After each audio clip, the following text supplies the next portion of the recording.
Well, it's time for another interior project, and we have a problem with the walls that's been here since we bought the coach a couple years ago, and it's always annoyed us, but we haven't got around to fixing it yet. Sometime in the past life of the coach, there's been a fair bit of water damage, and there were quite a few leaks when we got the coach, and so we saw some of the water damage firsthand.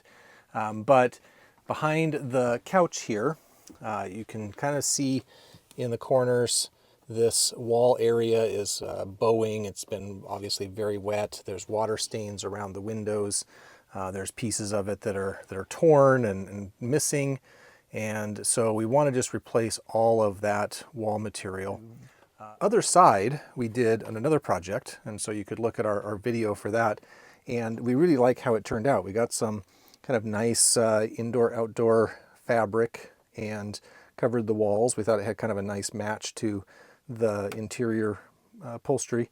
And then we got kind of a nice neutral fabric on top. We replaced all of the boards on this side. And so we think we'll do basically just the same thing on the other side here. And I think it should be pretty straightforward. The other project took most of the time, was around cutting the right size and shape pieces of board to fit in here. This side I think is maybe a little bit less complicated because it doesn't have the table and dinette things. We will have to take out the bench and the drapes and things like that, but should be hopefully a one-day project. All right, so we've got some of the deconstruction done, and you can really see the wall damage back here now. I don't think this has been wet for quite a while, but it's all mushy and falling apart. So lots of water damage here, lots of water damage over there. We haven't been seeing any moisture here for quite a while, maybe a year. So we feel pretty good about replacing this. We took the bench out. The seat belts are bolted through the wall here, so I'll have to kind of figure out how that's going to work. We may have to kind of start pulling this off and then pull the bolts behind it. The new wall material that we got, I'll talk about that in the next little bit. We're going to use a solid piece to do this whole wall, so we won't have this seam here. This rail helps kind of keep it tied in along here between this top piece, the sides, and the bottom. So we will use that, but shouldn't need to have the other seam pieces. But a little bit more work to take this apart. We've taken off the drapes up above, taken off the trim around the window. So just almost to the point where we can pull all this out. All right, so we have the wall pieces all out, and you can see lots of kind of weird shape to this, so that's not very good. A comment on the material. So this stuff that was in there before is called a decorative fiber board. There's a sticker on the back that labels it. The material that we're going to use is a tempered hardboard, and it's kind of slick on one side and then has some texture on the other side. So we'll talk about that a little bit more when we're putting the padding and material and things on it. But this seems to hold up better if it does get a little bit of moisture. The other wall that we did, we've continued to have a little bit of leaking on that side just some of the time. And the board and the material and everything have held up really well. It's not staining, discoloring, getting soft, anything like that. So ideally, we'll get all the leaks fixed and we won't have any more problems. But until then, I think that this tempered hardboard is going to hold up a little better than this fiberboard. So we've got the pieces here.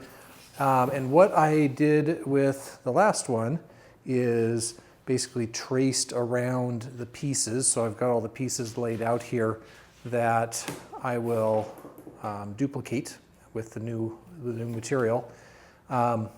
But when I did that before, especially for these big pieces that are very warped, it didn't turn out very well. And I ended up doing lots of recutting and having to throw away some of the material. And so what I'm going to do first, especially for this big piece, is trace it on a big piece of cardboard and then use this as the template. So I will make sure that my cardboard fits where it's supposed to, and is the right size, shape, all the corners are in the right places and everything. And then I'll use the cardboard flat as my template to cut the new material. I'm not too worried about these other pieces because they're not in too bad a shape, not really distorted, so I think I should be able to duplicate these pretty easily. But I think that is the next step of the project. All right, so we've got all of the new pieces cut, and my cardboard template worked really well for this. I had to do just a little bit of adjusting down on one of the corners to get it to fit in right. I've got this kind of rail that the bottom and top go into more or less installed, so I can make sure that things line up correctly.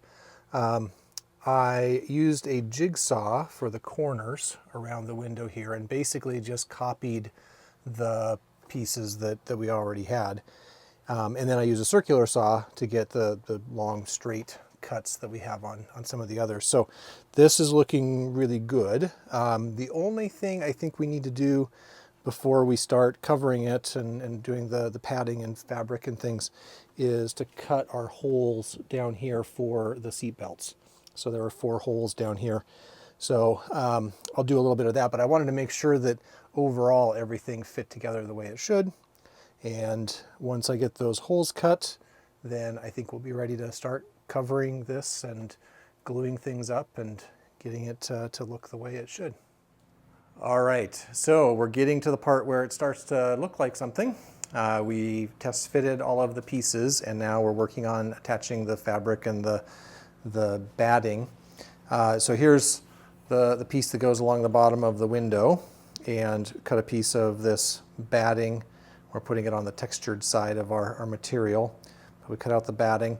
In some cases, we want to leave a little bit of space around the outside or on the ends if it's in a place where it fits into a slot or something, because between this material and the batting and the cloth or fabric wrapped around, it can end up getting too thick to fit into the grooves and things that are part of the normal setup. But this is just a polyester batting. It's pretty thin. We just wanted to have a little bit of kind of softness to the material. So once we're cutting that to the right length, we're using some contact cement. So just some DAP weldwood contact cement. This is the stuff that we're putting down. We're basically rolling that onto the wood and then putting the batting on that. So the batting is attached to the wood material. And then after that, we cut out our fabric, and this is a like sunbrella, indoor, outdoor, water, mold resistant type of material. And we cut this a little bit big. We leave it maybe 3 inches bigger than the material we're covering, because we want to wrap it around, and we actually then use this spray contact adhesive on the back side to attach the fabric after it wraps around, and then we're using some 3/8 inch staples. So using the spray cement and then staples all along the back to help keep the fabric kind of in place and tight, wrapped around the front of the piece. So the one we have here obviously is the big wall piece. There's a few lines and things in this, so we'll iron it out a little bit, but for the most part it's going to be hidden behind the couch. And over time, I think the wrinkles and things will be good. We do want to make sure that we get, because this has a striped pattern, we want to make sure those stripes end up as flat and level as possible, especially along the window and places where you're going to see it. That's basically the process. We've got a bunch of pieces we're going to do, so we'll keep on working on that and show you what it looks like when we get done. All right, time for another update. So I think last we saw, we were putting the fabric on the wall pieces, and we got that all done. We did the wall down here on the bottom. We got the wall pieces around the top. I put new bolts. I got grade 8 bolts. The ones we had were pretty rusty, and replaced those. They're bolted just through the aluminum frame structure. So these are probably not, the most secure seat belts, but they're what we have. So I figured may as well just replace the rusty bolts while I was in there. put the trim piece on and trim around the window and the window up here, and it's gone together pretty slow and with lots of trial and error. So I think when we talked about this early on, I said, yeah, we should be able to get this done in a day. Well, taking out the pieces, kind of doing the templates, measuring things, cutting it all of that, yeah, went pretty quick. It was on the weekend. And then we started kind of covering the fabric and trying to test fit things with the fabric. And even though everything fit really well with just the boards, the fabric, even though it's not real thick, added a little bit of thickness, a little bit of height, took quite a bit of fine tuning to trim the boards down a little bit more. I think all said and done, we probably took a 1/4 inch off of each side to kind of get these things to fit. And so it was also complicated because we had these seat belts going through the middle of this, and we have the bolts that hold the bunk bed up. So having this piece fit and then having these bolts thread in the right spot, lots of little fine tuning there. So it ended up being, I don't know, probably the first part of it was probably like 4 or 5 hours.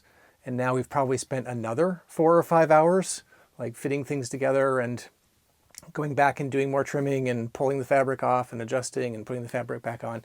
So definitely not the quickest and easiest job, but I like the results. The boards fit nicely. We're just about got things back together. I think as far as kind of wrapping things up, I need to put the kind of couch back in, the bunk beds back in. I need to remount my curtains on the top. So a few things to do there, but basically wrapping it up, I think we'll be done here really quick.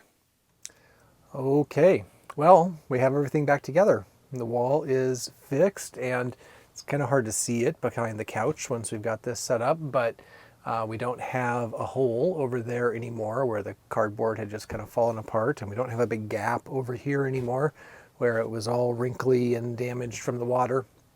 Couple notes on putting the bench back in. The base was pretty easy. It just has some kind of leg bolts that go into the floor.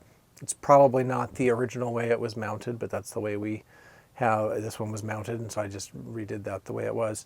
The back is a bit of a challenge to set up, so I had already lined up the screws and made holes in the wall board and made sure they would fit in, but this is relatively heavy and it's hard to kind of manage and balance and get the screws in straight. And so we ended up folding it out and connecting the straps to the roof to support this side.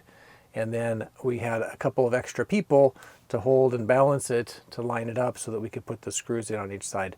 Kind of awkward and tough thing to do, but not particularly difficult, I guess. It was just kind of an awkward thing. But it bolted up nice, it works, and really happy with how the wall turned out. Now we have both walls done here in the front. We've done the door. We're doing a little bit back in the back where the bed is. And we have a couple more videos to do around interior panel things, but overall it's looking really nice, almost pretty complete and all put together.